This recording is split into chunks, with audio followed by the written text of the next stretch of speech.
this episode of Property Journal, I'm talking to Caroline Marsh. She's going to talk about from coming over from Zambia with absolutely nothing over to the UK, to then being featured on Secret Millionaire, building up a property investment portfolio, and then being forced to pivot in 2020 during the COVID crisis, and actually turning that portfolio of properties into something that's giving so much back to the community around where she lives. I can't wait to talk to her.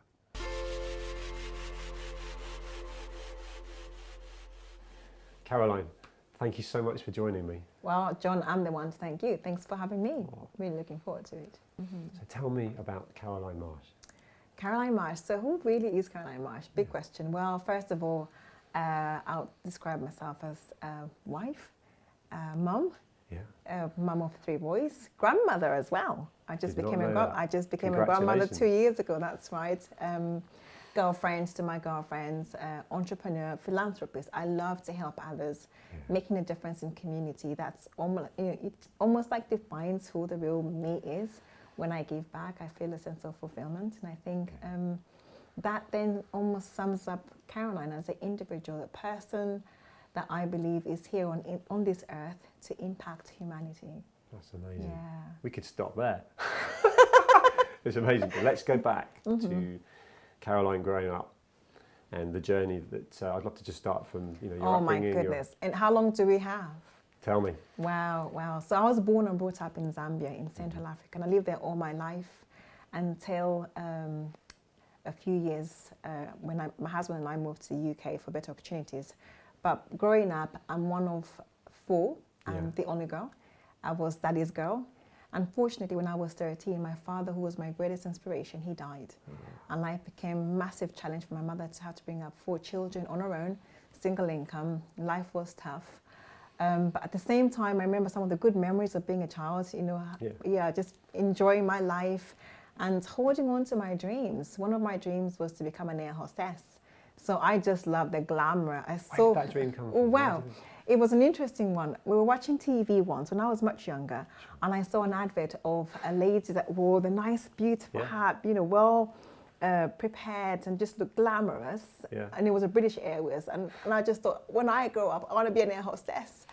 But my mother at the time was not pleased, because she said, look, if you are an air hostess, you were simply a glorified waitress. You cannot go to school and end up as a waitress. So, but anyway, long story short, that was my dream. And I held on to my dream until I had an opportunity in 1995, many years ago. A local airline was recruiting, and I put myself in front of the interviewers, and I thought, I want to have this job. Out of 5,000 applicants for 10 positions, I was fortunate enough to be one of the 10. And then I began to live my dream. My life changed.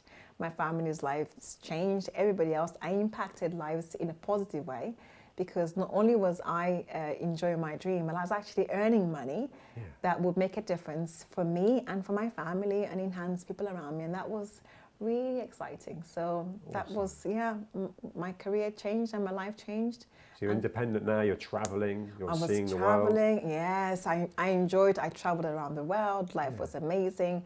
Now that didn't last a very long time, because 2.5 years later, that particular airline went into liquidation, and that meant I was then losing my job. And I lost my job. The only hope that I had was to access my last paycheck from the company that was liquidating the airline. So I went to this accounting firm to go and collect my paycheck. And I walked in there to collect my paycheck. And unfortunately, the liquidator was not very impressed with me giving me my paycheck. And I thought, I'm not leaving until I get my paycheck. Long story short, I got to see the liquidator, and the liquidator gave me 2 things. One was my paycheck, and he asked me to go on a date with him. So I thought, okay, that's unusual. Long story short, I went out on a date with him, and I fell in love with him, and I married him. And so he's my husband today. So that's, out of all the things that would have gone wrong, there was something positive that came out of it. And so an early life lesson. Early life lesson. You want something, go for it. So and out of a negative can come a positive. I know, absolutely. Cool. So so that was. So where are you based now at this point? Are you UK based, or are you still? I'm UK based. So moving fast forward from 2003, my husband and I came to the UK for better opportunities. And so we lived in Swindon, and life was very different for me. Having to leave Africa, where I've grown up all my life. Yes, I'd travel, but actually it's the culture changes, it's the environment, the weather, the people, everything was very different. So I had to adapt to making those changes and coming to live in the UK. And so we lived here for since then. I've been in England, and I've had to just learn to love the country, and now I'm in love with the country. And I'm based in Swindon. That's where our business is. And so here we are. Awesome. So I know that around about the time of 2006, 2007, which is when we first met. That's right. You had already, I'm skipping forward, you'd already established yourself as a property investor, and there was a media. I know, the media. So how did that, I haven't pieced that together before. Right. So what was the journey there? What happened? Yeah. So here is 2006 for me is where it started. I went on a journey just asking myself, why am I here? What is the point to my life? And I think it was a frustration of our son was born, and I love being a mum, I love being a stay-at-home mum, I love being a wife, but there was something else I was missing. A purpose and a focus. Purpose and a sense of fulfillment, because we can all go through life and having all these things, and there's still an emptiness in you. And so it was on that journey that I thought, I'll take some time out. In fact, I'm a Christian, so I thought I'm going to be praying, but I want to have some time away. And in that time away, my husband was going to a business conference in Malta. Right. And I thought, I'll come along, but I'll be, on holiday and reading and discovering. On the second day of the conference, he said to me, do you want to come along and just listen, because we have some interesting speakers? And I walked into this conference room feeling so intimidated. I've never been to college or university. And so I was entering a room of all these business people, and I thought, gosh, I have nothing to offer. I'll just sit in the background. And in hearing Steve Bolton, a speaker, got up to speak and talk about property investments. And he was talking about how you can maximize rental income and what you can do. And I thought, that's me. I must just connect with him. So during our lunch break, I went up to him and I just said, look, will you mentor me? Now, I have nothing, okay? I've not been to college or university. So if you're looking for all the qualifications, I haven't got them. However, I have myself to offer. Will you teach me? He said, if you want, if you're willing to learn, of course. And so that was a journey. So we came back to the UK, and Steve so kindly agreed to mentor me and took on the mentorship program with him. And he worked with me personally, and I'm eternally grateful, because it's that moment that actually turned my whole life around. Then I began to see the power of possibilities. And he just helped me redefine my world and understand there is more to humanity. There is more that I can become. And so grateful. My life since then changed. Fast forward 2008, I had then bought my properties. Obviously my journey was accelerated because I bought my properties in year. I bought first few quite aggressively, as I'm sure you may have heard the story. So I was just like so hungry. I want to get there like now. Bought the properties, and in the purchasing process, obviously I then acquired enough, and then the TV program approached Steve. Would you want to be on the TV program as Secret Millionaire? Secret Millionaire. That's correct. And so he said to me, Caroline, do you want to be a part of this whole thing? And I thought, okay, fine. I went on and I did the TV program, The Secret Millionaire. Now, that was a massive challenge. And the reason I say this, John, is that coming from Africa, we always get to hear of England as a place of milk and honey. Like, everything is amazing. Yeah. And I didn't realize the levels of poverty and deprivation in this country. I was sent to Toxteth in Liverpool, and posing as a single mother in that environment was the most challenging time of my life. Coming to meet people that are in a country where, you have got welfare system here and life is amazing. In Africa, we don't have social services. We don't have access to finance and being looked after by the government. And yet people are not depressed. And I kept thinking, well, what? You're telling me you're depressed? I think you've just been lazy. Now, that was me being very, very skeptical and, in fact, very ignorant. So I then, having gone on the program and spent that time on my own with my son as a single mother, I experienced levels of depression, a sense of feeling so lonely, feeling this isn't right.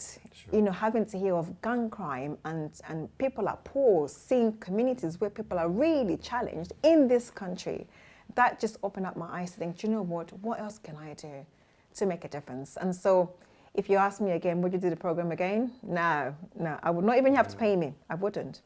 It's torturous. Yeah. But at the same time, that life experience and that Changed correlation, totally, and gave you the experience and the knowledge that that was going on in the country, that the perceptions were very different. And actually, it's probably not highlighted enough. No. Even now, right? No. I mean, it's no, it's not. So cultural problem. Cultural problems, yeah. But obviously, so here we are now. I think I'd say I'm more enlightened. Yes. And I'm aware of what I can do. How I can impact my own community in my local area, you know, at a national level, but also just within my own neighborhood. So I began to speak a lot. So my speaking journey took me off from being a property investor to empowering others. And when you say you were teaching that, was that in the UK or was that back in Africa? Or Both. Both, yeah. But so in Africa, we were teaching banks. Can you imagine banks? So I worked with the national banks, international banks, just going in there.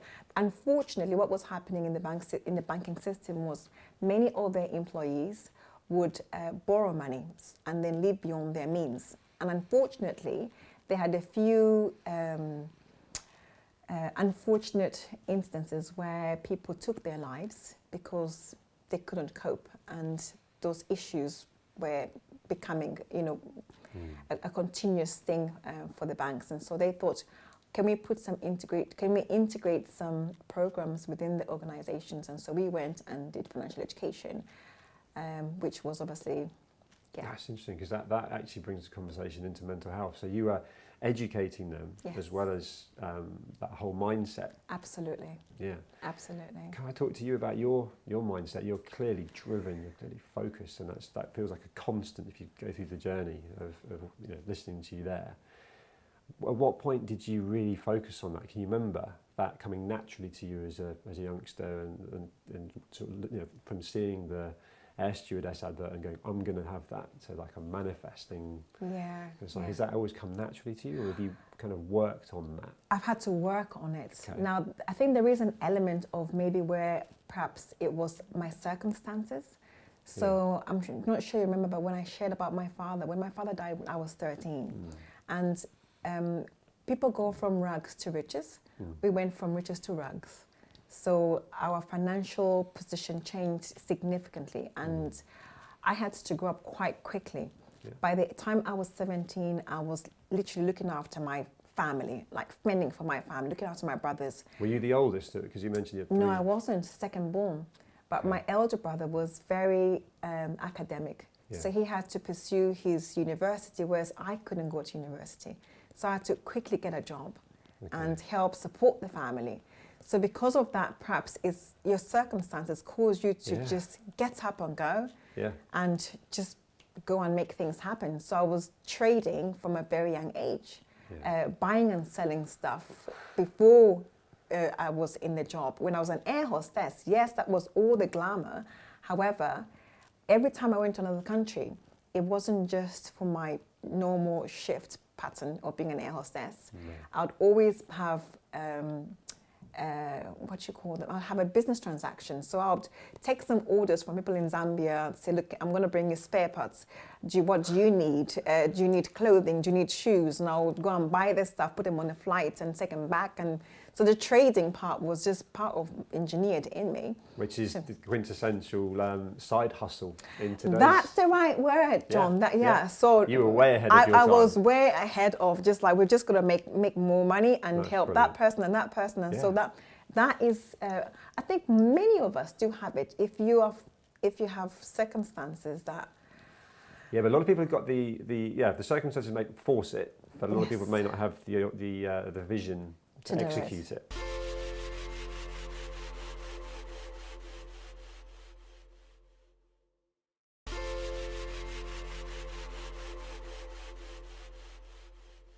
There's, you know, we all hear about successes and so on. What do you think you could say is one of the hardest things you had to deal with, or a sort of a failure that, dare I say, at the time was, really tough, but you sort of learned from as well. What would you say that would be out of the whole of your life? My life, I think one of the things is losing my dad. I thought you said You know, but that was out of your control. yes. So, so you had to build resilience emotionally from that, and you became probably a woman very quickly. Yeah. But you've got a business story. You've got a successful business. Yeah. Is there anything that you've felt you failed at, and then actually when you look back on, you know, how you dealt with it, how you pivoted, or not necessarily failed, but certainly a bump in the road? Is there anything there that? I think a lot of things, to be fair. I think initially when I was starting off as a property investor, there are a few things that were quite challenging for me. Having come from Africa, so there's cultural differences, sense of inadequacy, because obviously I didn't feel I belonged, I didn't feel I was the right match. I was a black young female. So it's almost as if all these three things were a massive obstacle for me. That was in your head though? It was in my head, yeah. And some of it, I had actually encountered it even not in my head, but face to face. So when I was doing, I gave a typical example. I did the mentorship with Steve Bolton, and Steve came to Swindon to mentor me as a young mentee. Sure. And he left after a few interviews, and so he left me with the tools. So I was able to go out and find tradesmen on my own. Yes. The rejection that I experienced being a woman was terrible. Being a black young woman, it just made it, exactly. Wow. So in the end, I had to just think past, that's what the man thinks. I remember one time, this electrician came up and I asked him, you know, he was looking for Mrs. Marsh. Because obviously over the phone, I called him, and when you come to the property, you find Caroline Marsh, Mrs. Marsh. So he came looking for Mrs. Marsh, and I didn't match to him and Mrs. Marsh. Drove to the place, not kidding, drove to the place and said to me, Mrs. Marsh. said, well, I am Mrs. Marsh. And he looked at me, top to bottom, got in his car and drove off. And that just destroyed me, thinking, and then what? And it happened twice. Right. I think the third time, I just thought to myself, okay, get yourself back up on and just do it, you know. And the thing that I held on to was, why am I doing this? I have my own goals and my dreams. It's like, I'm doing it because of that. So just get up and go and do it. Yeah. And which again goes back to your inner resilience and your own whole manifesting and goal setting. But you had to push through some adversity. And again, referencing Jack, the mental health platform, and some of the stories that from a lived experience point of view, that you know, people from different races have dealt with, particularly going back to those sorts of times and previous.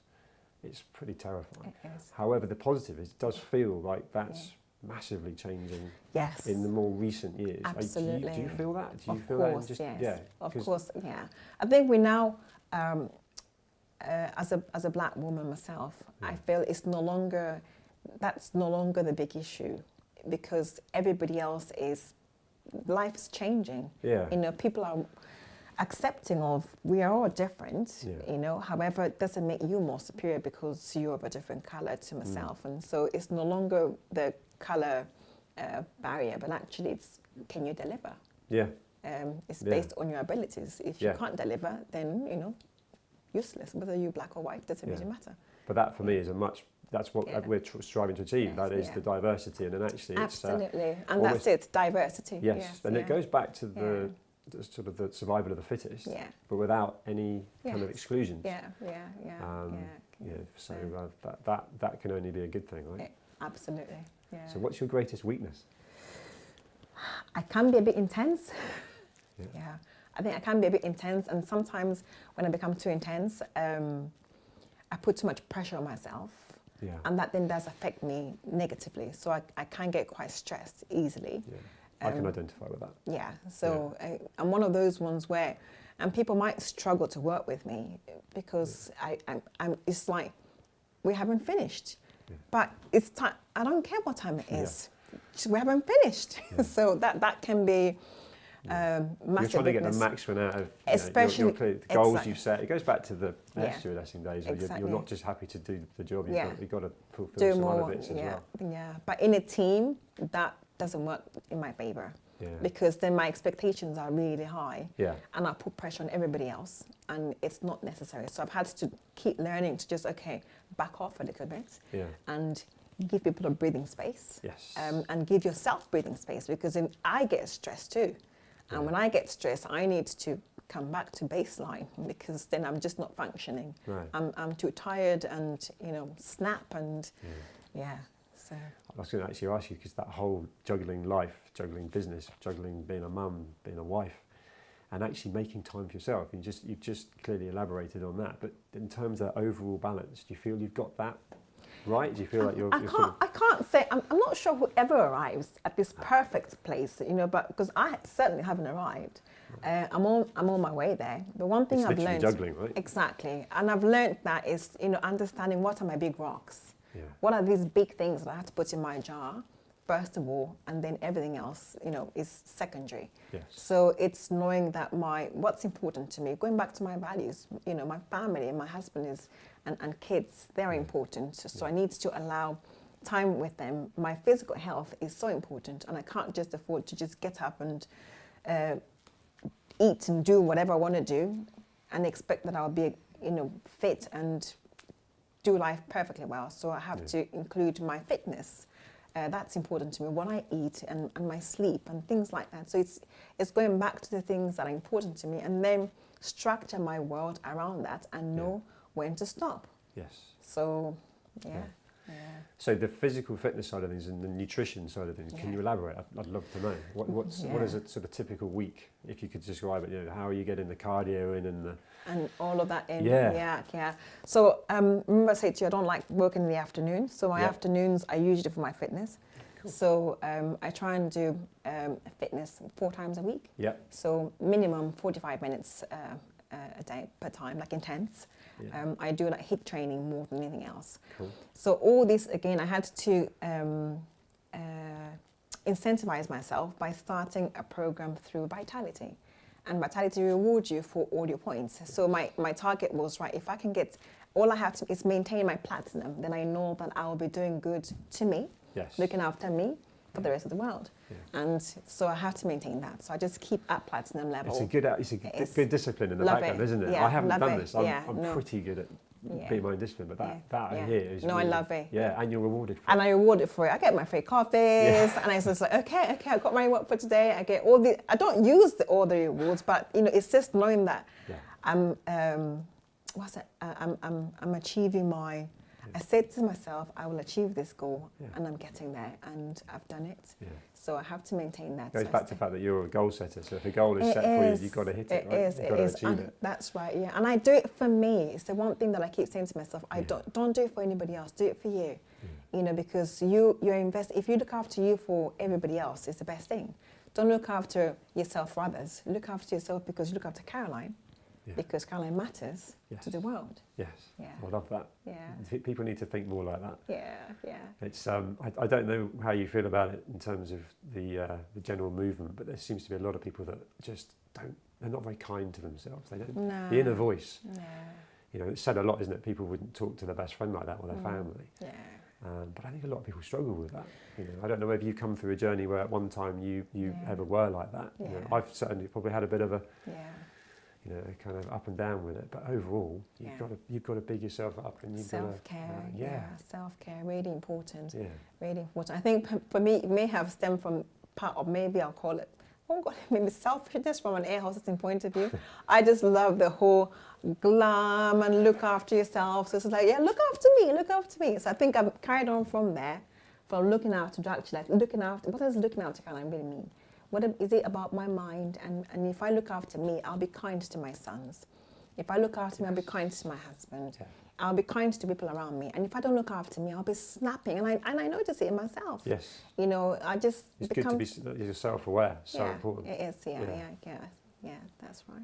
So you pivoted from a credit crunch point of view, property-wise, and what you're doing is phenomenal. Is there another journey, do you feel, within property investing that you're either lining up, you're smiling? I don't know if there's obviously if you could scale that, I don't know how financially that works as a model. Because if you could, that'd be incredible. But have you got another journey you think? I do, yes, I do. And I think it's more on creating, it's not just property investments, it's actually we're thinking of how do we create homes and also opportunities for these individuals. So the biggest problem is they will come into our placement and they're amazing and we offer them these services. However, how do we equip them practically?